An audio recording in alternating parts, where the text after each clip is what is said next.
ശരണ്യ സ്നേഹജൻ തന്നെ നമുക്കൊപ്പം ഇപ്പോൾ തത്സമയം ചേരുകയാണ്. ശരണ്യ, ആരോഗ്യവകുപ്പിന്റെ കെടുകാര്യസ്ഥതയെക്കുറിച്ച് കഴിഞ്ഞ 2 ദിവസമായി നിരന്തരം നമ്മൾ ചർച്ച ചെയ്തുകൊണ്ടിരിക്കുകയാണ്. നമ്പർ 1 ആരോഗ്യ കേരളം എന്ന് മേനി നടക്കുന്ന നമ്മുടെ സംസ്ഥാനത്തെ മെഡിക്കൽ കോളേജുകളുടെയും മറ്റ് സർക്കാർ ആശുപത്രികളുടെയും ഇതുപോലുള്ള സർക്കാർ പദ്ധതികളുടെയും ഒക്കെ നേർചിത്രം എങ്ങനെയാണ് എന്നുള്ളത് നമ്മൾ പ്രേക്ഷകർക്ക് മുന്നിലേക്ക് എത്തിക്കുകയാണ്. ഇപ്പോൾ ന്യൂസ് 8ന്റെ അന്വേഷണം എത്തി നിൽക്കുന്നത് ഈ അമ്മമാർക്കും കുഞ്ഞുങ്ങൾക്കുമായുള്ള സർക്കാരിന്റെ പദ്ധതി അത് എങ്ങനെ തകിടം മറിഞ്ഞു എന്നതിനെക്കുറിച്ചാണ്. ഈ പദ്ധതിയുടെ വിശദാംശങ്ങളിലേക്ക് തന്നെ നമുക്ക് കടന്നാൽ ഇത് എവിടെ മുതലാണ് താളം തെറ്റി തുടങ്ങിയത് ശരണ്യ?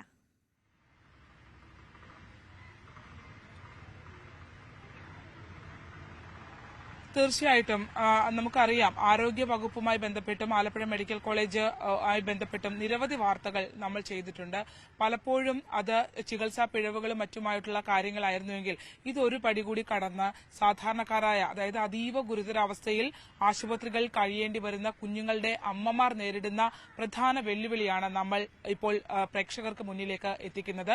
അതായത് നമ്മൾ ഇന്നലെ കണ്ട 2 അമ്മമാർ, അവർ 2 പേരുടെയും കുഞ്ഞുങ്ങൾ, ഒരാൾക്ക് ഇരട്ട കുട്ടികളാണ്, ഒപ്പം തന്നെ മറ്റൊരാൾക്ക് ഒരു കുട്ടിയുമാണ്. ഈ 3 കുഞ്ഞുങ്ങളും ഉൾപ്പെടെയുള്ള ആലപ്പുഴ മെഡിക്കൽ കോളേജിന്റെ ന്യൂബോൺ ഐസിയുലുള്ള കുട്ടികളുടെ രക്ഷകർത്താക്കൾ അമ്മമാരാണ് നമ്മളോട് ഈ കാര്യങ്ങൾ തുറന്നു പറഞ്ഞത്. അതായത് അവർക്ക് ചികിത്സയുമായി ബന്ധപ്പെട്ടുള്ള കാര്യങ്ങളുമായി മുന്നോട്ട് പോകാൻ കഴിയാത്ത അവസ്ഥയിലേക്ക്, നിസ്സഹായ അവസ്ഥയിലേക്ക് ഈ അമ്മമാർ എത്തിയിരിക്കുന്നു എന്നുള്ളതാണ്. നമ്മൾ ഇവരുടെ സാഹചര്യം പരിശോധിക്കുമ്പോൾ അതിനേക്കാൾ മുമ്പ് പരിശോധിക്കേണ്ട ഒരു കാര്യമുണ്ട്. അതായത് സംസ്ഥാന സർക്കാർ ഉറപ്പു നൽകിയ ചില പദ്ധതികൾ ഈ അമ്മമാർക്കും കുട്ടികൾക്കുമായി ഉണ്ട് എന്നുള്ളതാണ്. 2012 മുതൽ അമ്മയും കുഞ്ഞും പദ്ധതി സംസ്ഥാന സർക്കാർ കേരളത്തിലെ ശിശുമരണ നിരക്കടക്കം കുറയ്ക്കുന്നതിന് വേണ്ടി ഇന്ത്യയിലൊട്ട കേന്ദ്ര പദ്ധതിയാണ്. കേന്ദ്ര പദ്ധതിയായ JSSKയുടെ കേരളത്തിൽ നടപ്പാക്കിയ ഒരു വേർഷനാണ് അമ്മയും കുഞ്ഞും എന്നുള്ളത്. ഈ പദ്ധതി നടപ്പിലാക്കി വരികയാണ്. അതായത് 60% കേന്ദ്ര സർക്കാരും 40% സംസ്ഥാന സർക്കാരും ഈ പദ്ധതിക്ക് വേണ്ടിയുള്ള പണം ചിലവഴിച്ചുകൊണ്ട് ഒരു പ്രസവത്തിനായി സർക്കാർ ആശുപത്രികളെ ആശ്രയിക്കുന്ന അമ്മമാർക്ക് 40 ദിവസം വരെ അമ്മമാരുടെ ചികിത്സാ ചിലവും ഒപ്പം തന്നെ 1 വർഷം വരെ ഈ നവജാത ശിശുവിന്റെ ചികിത്സാ ചിലവും സർക്കാർ വഹിക്കും എന്നുള്ളതാണ് ഈ പദ്ധതി ഉറപ്പ് നൽകുന്നത്. കേരളത്തിലെ എല്ലാ സ്ത്രീകൾക്കും, അതായത് മെഡിക്കൽ കോളേജിനെ ആശ്രയിക്കുന്ന സർക്കാർ ആശുപത്രികളെ പ്രസവത്തിനായും ഒപ്പം തന്നെ അത്തരത്തിലുള്ള പ്രസവത്തിനായി ആശ്രയിക്കുന്ന സ്ത്രീകൾക്കായി ഉറപ്പ് നൽകുന്നതാണ്.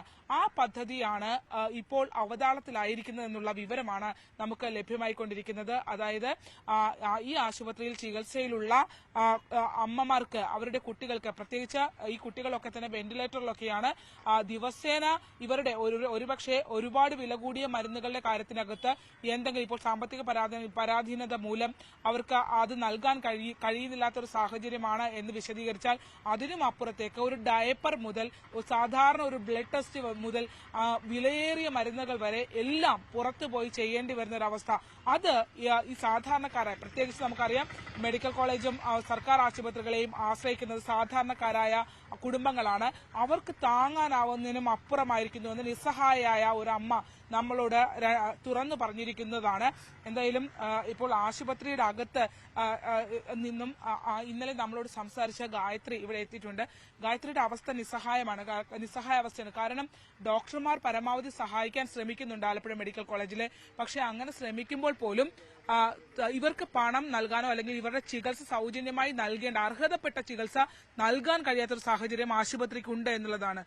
ഗായത്രി, ഇത് ഗായത്രിയുടെ ഫയലാണ്. ഈ ഫയല് നമ്മൾ പരിശോധിച്ചാൽ കൃത്യമായി ഇവിടെ സീൽ ചെയ്തിട്ടുണ്ട്. ഇത് കണ്ടോ, JSSKയുടെ സീലാണ് ഇത്. അതായത് ഈ രജിസ്റ്റർ ചെയ്തിട്ടുള്ള സീലും ഒപ്പം തന്നെ 5295 എന്നുള്ളത് ഗായത്രിയുടെ ഈ JSSK രജിസ്ട്രേഷന്റെ നമ്പറാണ്. ഇവര് പക്ഷെ നേരിടുന്നത് സമാനതകളില്ലാത്ത പ്രശ്നമാണ്. 15 ദിവസമായല്ലേ കുഞ്ഞ് ആശുപത്രിയിലെത്തിയിട്ട്? 16ാമത്തെ ദിവസമാണ് 2 കുട്ടികളെ വെന്റിലേറ്ററിലുള്ളത്. ഒരു മോളും ഒരു മോനും വെന്റിലേറ്ററിലുള്ളത്. 2 പേരും ക്രിട്ടിക്കലായിട്ട് തന്നെയാണ് ഇരിക്കുന്നത്. ഒരു ഗായത്രിയുടെ ഒരു അവസ്ഥ എന്താണ് ഇപ്പോഴത്തെ? ഞങ്ങള് ഇപ്പം 1 മാസമായിട്ട് ഇവിടെ തന്നെ കിടക്കുന്നത്. അത് കഴിഞ്ഞിട്ടാണ് എന്റെ ഡെലിവറി ആയത്. മാക്സിമം ഞങ്ങളെ കൊണ്ട് പറ്റാവുന്ന രീതിയിലെല്ലാം മുന്നോട്ട് പോയി. ഇപ്പൊ എന്റെ ഹസ്ബൻഡിന് മാത്രമേ ജോലിയുള്ളൂ. എനിക്ക് കൂടെ സ്ഥിരം ജോലിയല്ല അല്ലേ, സ്വന്തമായിട്ടാണ് ചെയ്യുന്നത് ഹസ്ബൻഡ്. അപ്പം അതിനുള്ളിപ്പം മഴയായതുകൊണ്ട് അതിനുള്ള വരുമാനമൊക്കെ ഞങ്ങൾക്ക് കുറവുമാണ്. ഹാൻഡിക്രാഫ്റ്റിന് ചിരട്ടയുടെ ബിസിനസ്സാണ്. അപ്പം ഞങ്ങൾ കുറേ പറഞ്ഞിട്ടുണ്ട്, ഞങ്ങൾക്ക് ഇനി മുന്നോട്ട് പോകണമെങ്കിൽ ഇനിയും 15 ദിവസം കുഞ്ഞുങ്ങൾക്ക് വെയിറ്റ് കുറഞ്ഞുകൊണ്ടിരിക്കുക. അപ്പോൾ ഇനിയും 15 ദിവസത്തിന് മുകളിൽ നമ്മളിവിടെ കിടക്കേണ്ടി വരും. എല്ലാ മരുന്നുകളും പുറത്തുനിന്ന് തന്നെ, ഡയപ്പറും ഷുഗറിന്റെ ചെറിയൊരു സ്ട്രിപ്പ് പോലും ഞങ്ങൾക്ക് പുറത്തുനിന്ന് തന്നെ വാങ്ങണ്ട. ഗായത്രിയുടെ മാത്രം അവസ്ഥയാണോ അതോ എൻ്റെ മാത്രം അവസ്ഥയല്ല, അവിടെ ഇരിക്കുന്ന എല്ലാ അമ്മമാരുടെയും അവസ്ഥ ഇത് തന്നെയാണ്. എൻ്റെ മാത്രം അവസ്ഥയല്ല, എൻ്റെ കൂടെയുള്ള വെന്റിലേറ്ററിലുള്ളതാണെങ്കിലും വേറെ കുഞ്ഞുങ്ങളുടെയും അമ്മമാരുടെയൊക്കെ അവസ്ഥ ഇത് തന്നെയാണ്. നമ്മൾ കുറച്ച് മുന്നോട്ട് പോകുമ്പോൾ നമുക്ക് മെഡിസിൻ വാങ്ങാനുള്ള പൈസ ഉണ്ടായെന്ന് വരില്ല. പക്ഷേ ഡോക്ടറൊക്കെ മാക്സിമം നമ്മളെ സഹായിക്കുന്നുണ്ട്. പക്ഷെ അവർക്കും ഒരു പരിധിയുണ്ട്. വേറെ മെഡിസിൻ ഇവിടെ ഇല്ലാത്തതുകൊണ്ട് പുറത്തുനിന്ന് തന്നെ എഴുതി തന്നേ പറ്റത്തുള്ളൂ. കുഞ്ഞിനൊരു ട്യൂബ് 8000 രൂപയുടെ ഒരു ട്യൂബ് വാങ്ങേണ്ട ഒരു സാഹചര്യം വന്നില്ലേ? അന്നും ഇതുപോലെ തന്നെ കയറി ഇറങ്ങിയിട്ട് ഒരെണ്ണമാണല്ലേ കിട്ടിയത്? ഞാൻ ആദ്യം ചെന്നപ്പോൾ PRO മാഡം കാണാൻ പോലും അപ്പോൾ ഫണ്ടില്ല എന്നാണ് പറഞ്ഞത്. ഫണ്ടില്ല എന്ന് പറഞ്ഞിട്ട് ഞാൻ പിറ്റേ ദിവസം സൂപ്രണ്ട് സാറിനെ ഒരു ദിവസം കൂടെ കഴിഞ്ഞ് സൂപ്രണ്ട് സാറിനെ ചെന്ന് കണ്ട്. അപ്പോൾ സാറിന് ഇവിടെ ഫണ്ടില്ലാത്തതുകൊണ്ട് ഒരെണ്ണമാണ് അനുവദിക്കാൻ പറ്റിയത്. എനിക്ക് 2 കുഞ്ഞുങ്ങളാണ് വെന്റിലേറ്ററിലുള്ളത്. മെഡിസിനൊക്കെ ഞാൻ പറഞ്ഞു, മെഡിസിനൊക്കെ ഞങ്ങൾ പുറത്തുനിന്ന് വാങ്ങുന്നുണ്ട്, അതിനൊരു കുഴപ്പവും ഞങ്ങൾ വരുത്തത്തില്ല, കാരണം ഞങ്ങളുടെ കുഞ്ഞുങ്ങളാണ്, ഞങ്ങൾ എവിടെ നിന്നാണെങ്കിലും ശരിയാണ്. പക്ഷെ ആ ട്യൂബിനുള്ള പൈസ ഇല്ല എന്ന് പറഞ്ഞു. അത് ഞാൻ പ്രസവിച്ചിട്ട് ഇത്രയും ദിവസമായി ഞാൻ അവിടെ അത്രയും നേരം നിന്നിട്ട് അവർ ഒരെണ്ണമേ റെഡിയാക്കി തന്നത്. അപ്പം ഞാൻ 2 പേർക്കും വേണമെന്ന് പറഞ്ഞു. അപ്പം മേഡം ആ രീതിക്ക് തന്നെ പറഞ്ഞു 2 പേർക്കും വേണം, കാരണം എനിക്ക് ഞാൻ പറഞ്ഞു ഇനി മുന്നോട്ട് പോകാൻ പറ്റില്ല എന്ന് തന്നെയാണ് പറഞ്ഞത്. പക്ഷെ അവർ ഒരാൾക്കുള്ളതേ തന്നോളൂ. പിന്നെ ഒരാൾക്ക് വേണ്ടിയിട്ടുള്ളതിന് വേണ്ടി ഞാൻ ഇന്നലെ മെനങ്ങാന്ന് ചെന്ന്, അപ്പോൾ സാർ അവിടെ ഇല്ലയെന്ന് പറഞ്ഞു. ഇന്നലത്തേക്ക് സാറില്ലെന്ന് പറഞ്ഞു, ഇന്നത്തേക്ക് ചെല്ലാൻ പറഞ്ഞു. സൂപ്രണ്ടാണോ? ആ സൂപ്രണ്ട് സാറിനെ ഇന്നത്തേക്ക് കാണാൻ ചെല്ലാമെന്ന് പറഞ്ഞിട്ടുണ്ട്. അപ്പോൾ ഇതുവരെ ഇവിടെ ഫണ്ടില്ലാത്തത് കൊണ്ട് തന്നെയാണ് തരാൻ ബുദ്ധിമുട്ട് കാണിക്കുന്നത്. ഗായത്രിക്ക് ഇന്നത്തെ ദിവസം എത്ര രൂപ ചെലവിനായിട്ട് വേണം? ഇന്നത്തെ ദിവസമല്ല, എല്ലാ ദിവസവും ഒരു മെഡിസിൻ പുറത്തുനിന്നാണ്. കഫേ എന്ന് പറഞ്ഞ ഒരു മെഡിസിൻ പുറത്തുനിന്നാണ്. എന്ത് വിലയുണ്ട് അതിന് 520. ഓരോരുത്തർ ചെല്ലുമ്പോൾ ഓരോ റേറ്റാണ്. 520 ആ റേറ്റാണ് പറയുന്നത്. 520 വെച്ചിട്ട് 2 ml 2 എണ്ണം എനിക്ക് വാങ്ങേണ്ടത്. 2 കുട്ടികളുണ്ട്, അപ്പോൾ 2 എണ്ണം വാങ്ങണം. കുട്ടികളുടെ ഒരു ആരോഗ്യസ്ഥിതി എങ്ങനെയാണ്? ഇപ്പോൾ അവർ മെച്ചപ്പെട്ട് വരുന്നുണ്ട്. പക്ഷെ അതിനനുസരിച്ച് നമ്മൾ മെഡിസിൻ കൊടുത്തോണ്ടേ ഇരിക്കണം. ഒരു 15 ദിവസം കൂടി ഈ സെയിം മെഡിസിൻ തന്നെയാണ് കൊടുക്കേണ്ടത്. എത്ര ദിവസം ഇവിടെ തുടരേണ്ടി വരുമെന്നാണ് പറയുന്നത്? ഡോക്ടറിന് ഇതിപ്പം 27ാമത്തെ ആഴ്ച ജനിച്ചതുകൊണ്ട് 32 ആഴ്ച വരെ നമ്മളിവിടെ നിൽക്കണം. അതിനനുസരിച്ച് കുഞ്ഞുങ്ങൾ ഇമ്പ്രൂവ് ആകുമ്പോൾ മാത്രമേ എൻ്റെ കയ്യിലോട്ട് അവർക്ക് തരാൻ പറ്റത്തുള്ളൂ. മാക്സിമം അവരുടെ ഭാഗത്തുനിന്ന്, ഡോക്ടറിന്റെ ഭാഗത്തുനിന്ന് എല്ലാ സപ്പോർട്ടും കിട്ടുന്നുണ്ട്. ചെയ്യാൻ പറ്റുന്ന കാര്യം അവരും പറയുന്നത് നമുക്ക് ഇവിടുന്ന് ഫണ്ട് അനുഭവിച്ചാൽ മാത്രമേ അവർക്ക് മുന്നോട്ട് ചെയ്യാൻ പറ്റത്തുള്ളൂ. അപ്പം അതിന് വേണ്ടിയിട്ടാണ് ലെറ്ററും കാര്യങ്ങളൊക്കെ അപ്പം തന്നെ ഞങ്ങൾ പറയുമ്പോൾ തന്നെ മാഡം തരുന്നുണ്ട്. അതാണ്, അതായത് ഈ പദ്ധതി പറയുന്നത് പ്രകാരം ഇവർക്ക് ബ്ലഡ് ടെസ്റ്റുകൾ ഉൾപ്പെടെയുള്ള എല്ലാ ടെസ്റ്റുകളും സൗജന്യമായി അമ്മയ്ക്കും കുഞ്ഞിനും വേണ്ട ചികിത്സയ്ക്ക് നൽകണമെന്നുള്ളതാണ്. മാത്രമല്ല കുട്ടിക്ക് ഇപ്പോൾ ഇവിടെ നടക്കുന്ന ഈ ടെസ്റ്റുകളും മരുന്നുകൾക്കും അപ്പുറത്തേക്ക് അമ്മയും കുഞ്ഞും ഡിസ്ചാർജായി വീട്ടിലേക്ക് പോകുമ്പോൾ വാഹന സൗകര്യം ഉൾപ്പെടെ ഏർപ്പാട് ചെയ്ത് അതിന്റെ പണമടക്കം ഏത് ആശുപത്രിയിലാണോ ചികിത്സ തേടുന്നത് ആ ആശുപത്രി അത് വഹിക്കണമെന്നുള്ളതാണ്. അതായത്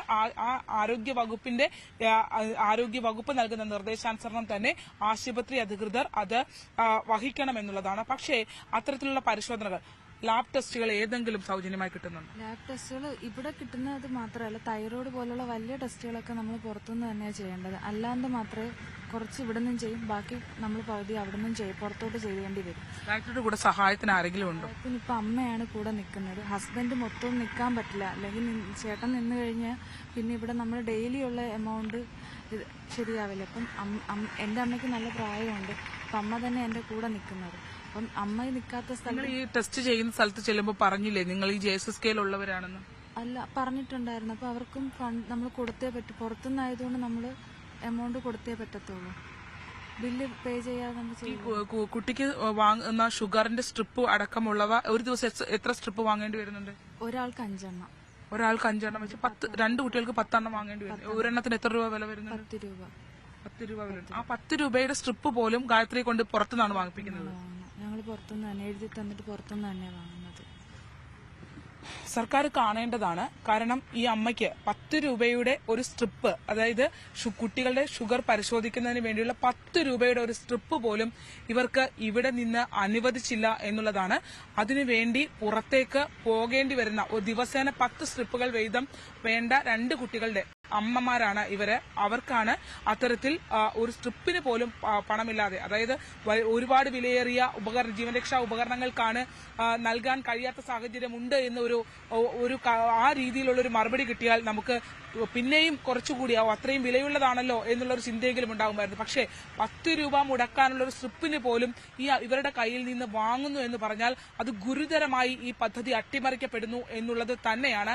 കാരണം സർക്കാർ ഉറപ്പുവരുത്തുന്ന ഈ അമ്മമാർക്കും കുട്ടികൾക്കും അവർക്ക് ലഭ്യമാകേണ്ട ആ ഒരു പണം, അല്ലെങ്കിൽ അവർക്ക് വേണ്ടി മാറ്റിവെച്ചിരിക്കുന്ന, കേന്ദ്ര സർക്കാർ ഉൾപ്പെടെ നൽകി മാറ്റിവെച്ചിരിക്കുന്ന ആ തുക കൃത്യമായി ഇവരുടെ കൈകളിലേക്ക് ലഭ്യമാകുന്നില്ല, അല്ലെങ്കിൽ അതിന്റെ ഗുണഭോക്താക്കളാകേണ്ട ഈ അമ്മമാർക്ക്, ഈ സ്ത്രീകൾക്ക് അത് ലഭിക്കുന്നില്ല. നിരാലംബരായ ഇവരെ പരിഗണിക്കുന്നില്ല എന്നുള്ളതാണ് ഏറ്റവും അതിനകത്ത് ക്രൂരമായ കാര്യം. ഗായത്രി പറയുന്നത് പോലെ തന്നെ അതിനുള്ളിലുള്ള ഡിപ്പാർട്ട്മെന്റിലെ ഡോക്ടർമാർ ഉൾപ്പെടെയുള്ളവർ ഒരുപാട് സഹായിക്കാൻ ശ്രമിക്കുന്നുണ്ട്. പക്ഷേ അവരുടെ കൈകൾക്കും അപ്പുറമാണ്, അവർക്ക് സഹായിക്കാൻ പറ്റുന്നതിനും അപ്പുറമാണ് കാര്യങ്ങൾ എന്നുള്ളതാണ് മനസ്സിലാക്കാൻ കഴിഞ്ഞിട്ടുള്ളത്. ഫണ്ടില്ല എന്നുള്ള മറുപടി വിവരിക്കുമ്പോൾ നമ്മൾ ഇന്നലെ NRHMന്റെ ഉദ്യോഗസ്ഥരുമായി ബന്ധപ്പെട്ടിരുന്നു. അവർ പറയുന്നത് ആലപ്പുഴ മെഡിക്കൽ കോളേജുമായി ബന്ധപ്പെട്ട ചില പണം നൽകാനുണ്ട്. അതായത് 2023-24 കാലയളവിലെ തുക കുറച്ച് നൽകാനുണ്ട്. അത് പിന്നീട് മറ്റു തുക നൽകുമ്പോൾ ആ ഒരു കുറവ് ഇതിനെ ബാധിക്കുന്നുണ്ട് എന്നുള്ള രീതിയിൽ ഫണ്ട് നൽകുന്നതിനെ സംബന്ധിച്ച് NRHM ഉദ്യോഗസ്ഥരും പറയുന്നുണ്ട്. സംസ്ഥാന വിഹിതം കൃത്യമായി ഇതിനകത്തേക്ക് വരുന്നില്ല എന്നുള്ള ആരോപണവും, അതായത് 40% കേന്ദ്രം നൽകുമ്പോൾ 40% നൽകേണ്ട സംസ്ഥാന വിഹിതം അതിനകത്തേക്ക് വരുന്നില്ല എന്നുള്ള ആരോപണവും പരാതികളും നിലനിൽക്കുന്നതിനിടയിലാണ് അമ്മയും കുഞ്ഞും പദ്ധതി, അതായത് സംസ്ഥാനത്ത് മറ്റ് പദ്ധതികൾ അല്ലെങ്കിൽ